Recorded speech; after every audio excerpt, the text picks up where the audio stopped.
Pam Kaufman. And my name is Susan Tabor, and we're here to tell you about a new ministry starting at St. John's that we're very excited about. Oh, by the way, with us here is Brad. He's the third member. Oh, whoops. Sorry. He's the third member of our leadership team. Pam and Brad and I are the leadership team for Interfaith Mental Health Outreach, our new ministry. Pam, maybe you could tell us how this ministry came about. Okay. So about a year ago, a small group of people in Lawrence saw that there was an urgent need to help support people with mental illness and their caregivers. And also, they thought that the best way to do that was through faith communities and the people that they serve. And so after about a year's worth of planning by a steering committee, the Interfaith Mental Health Outreach was launched, and there are currently 5 churches in Lawrence that are piloting this program. And by the way, St. John's is the first church to launch, so we're real excited about that. And again, Brad and Pam and I are on the leadership team. We also have 7 trained advocates who will be sort of our frontline folks who will be working with people who contact us. And these people also, all of the people who are advocates, we've all been trained through Bert Nash's mental health first aid program. And then there's some additional training that the advocates will go through to help support the ministry. Yes, that's right. Pam, how can Interfaith Mental Health Outreach support our parishioners?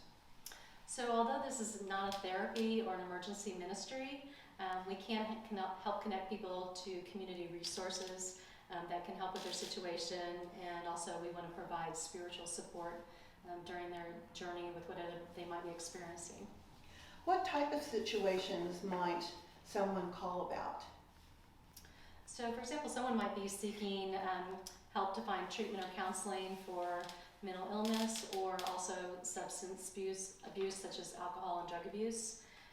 Someone also might be able to try to find affordable housing, food, medical services. It could even be senior services. Someone who might be interested in getting help through support groups such as NAMI's local chapter. Another way someone might want to call, they might need help with legal and financial assistance and wanting to know what resources are in Douglas County. And someone might need help with, say, family support or even employment services. There are some resources here in town that have waiting lists. And so if you're waiting for your name to come up on the waiting list, we can help support you through that transition of waiting. So, if you're going through any kind of a transition in your life, where we can support you through it, we can do that. Absolutely. How can someone get help? So the process is fairly simple. We've set up 3 intake phone numbers. These are confidential phone numbers that you would call, and we'll share these at the end of the video.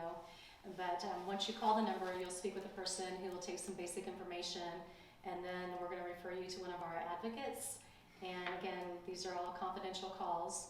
And then this advocate will then be your guide through your journey, through whatever situation you might be facing. But at this time, obviously, we're not meeting in person out of caution because of the pandemic, but we will provide support over the phone or through video chats.